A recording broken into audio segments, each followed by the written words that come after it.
లూపింగ్స్ అంటే ఏంటో లూపింగ్స్ ఇంట్రడక్షన్ వీడియోలో ఎక్స్ప్లెయిన్ చేశాను. ఇప్పుడు డూ వైల్ లూప్ గురించి తెలుసుకుందాం. డూ వైల్ సింటాక్స్ ఎలా రాస్తారో చూద్దాం. Do open curly brace, statements, తర్వాత closing brace, while, condition, semicolon. ఈ విధంగా డూ వైల్ సింటాక్స్ రాస్తారు. ఫర్ లూప్లో, వైల్ లూప్లో ఫస్ట్ కండిషన్ చెక్ చేసుకున్న తర్వాతనే స్టేట్మెంట్స్ ఎగ్జిక్యూట్ అవుతాయి. కానీ డూ వైల్లో మాత్రం ఫస్ట్ ఒకసారి స్టేట్మెంట్స్ ఎగ్జిక్యూట్ అయిన తర్వాత కండిషన్ను చెక్ చేసుకుంటుంది. ఒకవేళ కండిషన్ ఫాల్స్ అయితే బయటకు వస్తుంది. ఒకవేళ కండిషన్ ట్రూ అయితే మళ్ళీ లూపింగ్ స్టేట్మెంట్స్ ఎగ్జిక్యూట్ అవుతాయి. సో దీన్ని బట్టి ప్రోగ్రామ్ ఎలా రాయాలో చూద్దాం. సో డూ వైల్ని యూజ్ చేసి 5 నంబర్స్ ప్రింట్ చేసే ప్రోగ్రామ్ ఎలా రాయాలో చూద్దాం. ముందుగా ఒక 2 ఇంటీజర్ వేరియబుల్స్ను తీసుకోవాలి. n = 5, i = 1. Next do loop. Do open brace, తర్వాత వాల్యూస్ ప్రింట్ కావాలి కాబట్టి printf /n %d, i. Next i value increment కావాలి కాబట్టి i++, semicolon. Next closing brace. Condition check చేసుకోవాలి కాబట్టి while open bracket i n closing bracket. ఇక్కడ compulsory సెమీకోలన్ను use చేయాలి.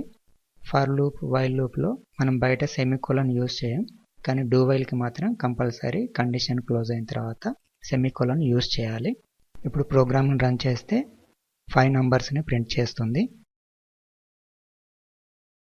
ఒకవేళ n వాల్యూను 15 చేస్తే 15 వరకు ప్రింట్ చేస్తుంది.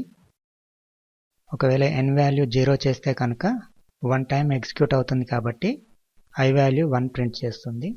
వైల్ లూప్కు డూ వైల్ లూప్కి తేడా ఏంటో తెలుసుకునేందుకు కంపారిజన్ కోసం దీంట్లో వైల్ లూప్ను కూడా యూజ్ చేసి ప్రోగ్రామ్ రాస్తాం. వైల్ లూప్, వైల్ కండిషన్ అదే ఉంటుంది కాబట్టి i < n అవుతుంది.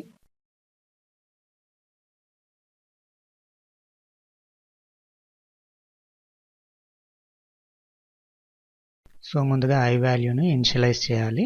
i = 1.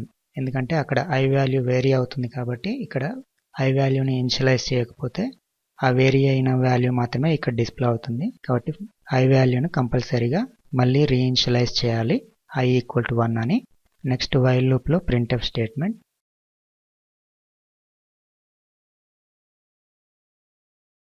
So i value increase కావాలి కాబట్టి i++. ఇప్పుడు ప్రోగ్రామ్ రన్ చేస్తే ఓన్లీ 1 ప్రింట్ అయింది. ఎందుకంటే వైల్ కండిషన్లో i వాల్యూ 1 ఉంటుంది, n వాల్యూ 0 ఉంది కాబట్టి 1 < 0. కండిషన్ ఫాల్స్ అవుతుంది కాబట్టి ఇందులో ఏమీ డిస్ప్లే కాదు. n వాల్యూ మార్చి రన్ చేస్తే మీకు రెండింట్లో కూడా సేమ్ అవుట్పుట్ వస్తుంది.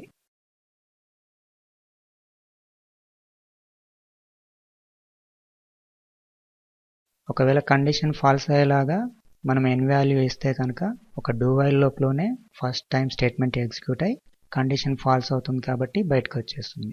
కానీ వైల్ లూప్లో ఫస్టే కండిషన్ ఫాల్స్ అవుతుంది కాబట్టి ఏమీ ప్రింట్ కాకుండానే బయటకు వచ్చేస్తుంది.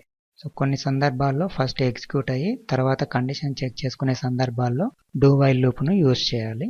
అదర్ దాన్ వైల్ లూప్ని యూజ్ చేసుకోవచ్చు. ఇలా డూ వైల్ లూప్ని రాస్తారు.